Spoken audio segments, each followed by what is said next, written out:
galit na naman ang panahon.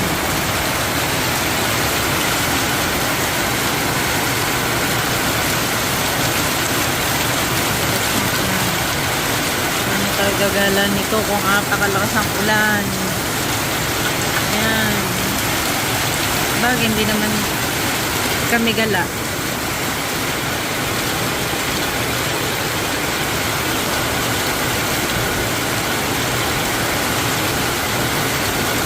Isang araw maliligo ako sa ulan. Huwag ngayon, kasi tapos na ako maligo. Paano yan gagana?